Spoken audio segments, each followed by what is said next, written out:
कुतुबुल अक़ताब, शहंशाह औलिया हज़रत शेख सैयद बदियुद्दीन अहमद जिंदा शाह मदार रहमतुल्लाह अलैह और बादशाह कादिर शाह का अजीमुश्शान वाक़या।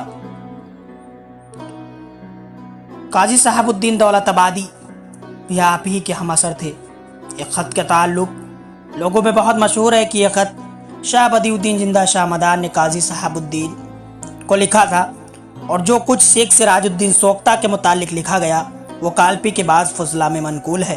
ये फजला फरमाते हैं कि ख़त का किस्सा हमारे दयार में भी मशहूर है, लेकिन यह बिला सनद है। शाह अब्दुल हक मुहद्दिस देहलवी की इबारात से साफ हो जाता है कि जो लोग सिलसिला मदारिया को सोख्त बताते हैं उसकी कहीं असल नहीं है, बस सनद बात है। अल्लाह ताला हमें अहले बैत अतहर व औलिया कराम के गुस्ताखों से महफूज रखे। शाह मदार को दश्य रहो काल्पी में मौजूद थे। कादिर शाह बिन मोहम्मद शाह जो कि शहंशाह दिल्ली था, वो फिरोज शाह तुगलक का भतीजा था। कादिर शाह को हजरत शाह जिंदा शाह मदार की आमद आवरी और शोहरत के बारे में पता चला। उसने हजरत जिंदा शाह मदार को दश्य रहो की खिदमत में हाजिर होने का ख्याल किया। इस ख्याल को अपने मुर्शिद हजरत सिराजुद्दीन सोख्ता को दश्य रहो की खिदमत में पेश किया। आपने किसी वजह से मना फरमा दिया। इत्तेफाक से एक दिन दोपहर के वक्त अपने पीरो मुर्शिद से छुपकर हजरत शाह को दश्य रहो की खिदमत में हाजिर हुआ और हुजरे के अंदर जाना चाहा। दरबान ने मना किया। दरबान इमादुल मुल्क जो कि जिन्नातों के बादशाह और जिंदा शाह मदार रहमतुल्लाह अलैह की दरबानी यानी दरवाजे पर पहरा देने का काम करते थे। आपने कादिर शाह को अंदर जाने से मना किया और कहा कि यह मुलाकात का वक्त नहीं है, जोहर के वक्त आपसे मुलाकात हो जाएगी। लेकिन कादिर शाह जो कि बादशाह वक्त था नहीं माना और चाहा कि दीवार से अंदर देख ले। जैसे ही उसने दीवार के अंदर झांकना चाहा तो इमादुल मुल्क ने इशारा किया और आपके इशारा करते ही दीवार ऊंची हो गई। कादिर शाह अंदर न देख सका। उसने अपना घोड़ा तलब किया और उस पर सवार होकर अंदर देखना चाहा। जैसे ही वो घोड़े पर सवार हुआ, इमादुल मुल्क ने फिर इशारा किया और दीवार ऊंची हो गई।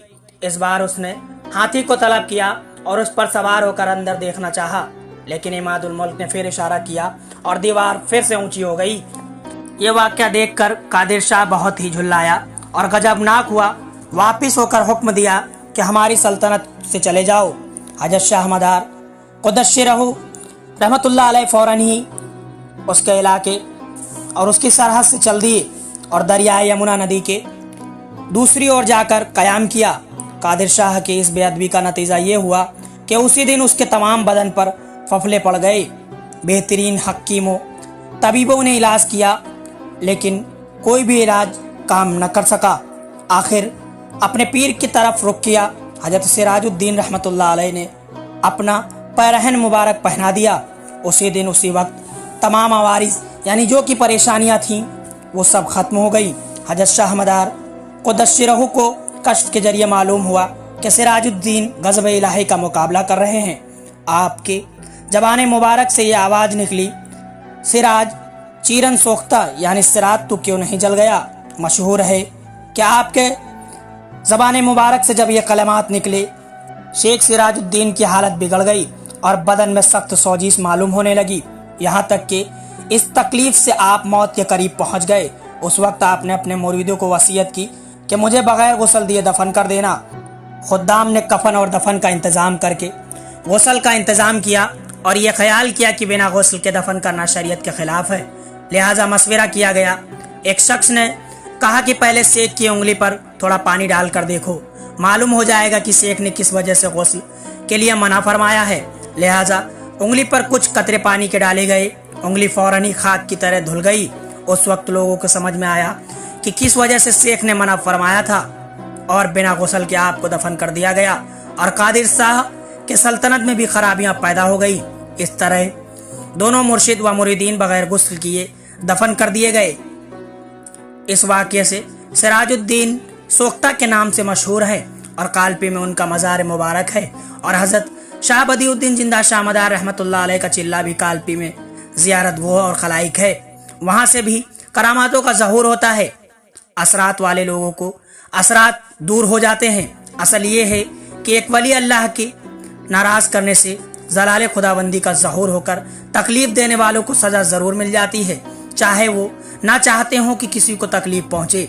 यहाँ तक कि जो ऐसे लोगों की मदद करें वो भी अजाब इलाही में मुब्तला हो जाते हैं। बड़ी ज़रूरत है कि औलिया अल्लाह के साथ बाअदब रहना चाहिए, क्योंकि विलायत के मर्तबे का इल्म सिवाय साहिब निस्बत के और कोई नहीं समझ सकता। इसी वजह से शरीयत ने हुक्म दिया है कि लोगों से अच्छी तरह नरमी से बात करनी चाहिए। अब रहा कादिर शाह का मामला, उस पर हजरत शाह मदार रहमतुल्लाह अलैह के जलाल का ये असर पड़ा कि वो पीर और मुर्शिद दोनों अंदरूनी तौर पर जल चुके थे और कुछ ही दिनों में एक के बाद एक दीगर दोनों का इंतकाल हो गया। वो दोनों बगैर गुस्ल किए दफन किए गए। अल्लाह हमें औलिया इकराम के बारगाह में हाजिरी देने और उनका अदब व एहतराम करने